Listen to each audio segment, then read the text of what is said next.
All right, so let's review the distributive property. The distributive property is a property that happens in one very unique situation. It only happens when you have a multiplier sitting on the outside of parentheses and then addition or subtraction on the inside of the parentheses. And what the distributive property allows you to do is to take that multiplier and distribute it to both of the terms inside of the parentheses that were separated by addition.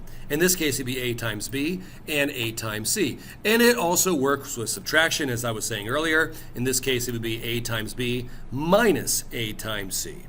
So let's look at some examples here. Here we have 4 times 3n plus 5. We can distribute the multiplier of the 4 to the 3n and also to the 5, keeping the addition in between. 4 times 3n is 12n. 4 times 5 is 20. We keep the plus sign in between. On the example over here on the right, the multiplier is sitting to the right of the parentheses. So yes, sometimes the multiplier is on the right instead of on the left. We are still going to distribute it to both the 9x and to the 1, but this time keeping the minus in between. 9x times 2 is 18x. 1 times 2 is obviously 2. This brings up the idea of equivalent expressions. When we use the distributive property, the new expression that we get is still equivalent or equal to the original problem, hence the phrase equivalent expressions. You'll also hear the idea of the word simplify being used with algebraic expressions as we use the distributive property. The word simplify just simply means to make it as simple as you mathematically can possibly make it. Now, what kind of problems can use the distributive property?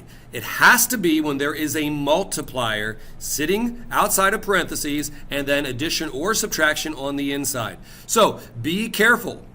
With the example over here on the right, the distributive property could not be used. Why? Because notice, even though there was addition on the inside, there was not a multiplier on the outside. It was 5 plus instead of 5 times. That would not be distributive property. As I said earlier, distributive property can still work when there is subtraction on the inside, as long as there is a multiplier sitting on the outside of parentheses.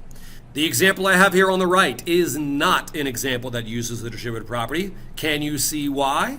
It's because on the inside there is not addition or subtraction. Instead, there's multiplication. So that would not be the kind of expression that the distributive property could be used.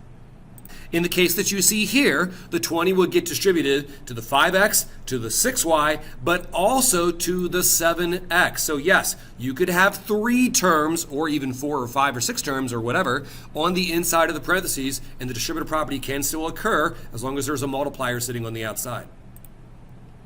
So let's look at this final problem. Which expression is equivalent to 42v plus 20? Can you figure out which one it is? Feel free to hit pause on the video.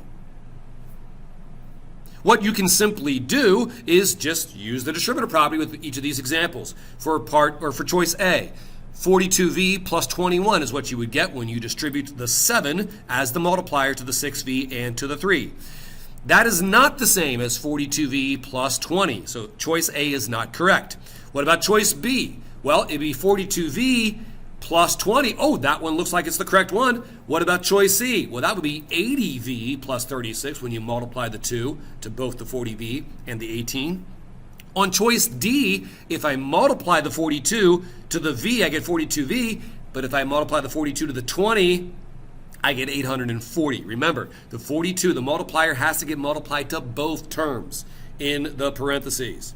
And so for this problem, it was choice B, once we showed the work to figure out which one was equivalent to the original problem.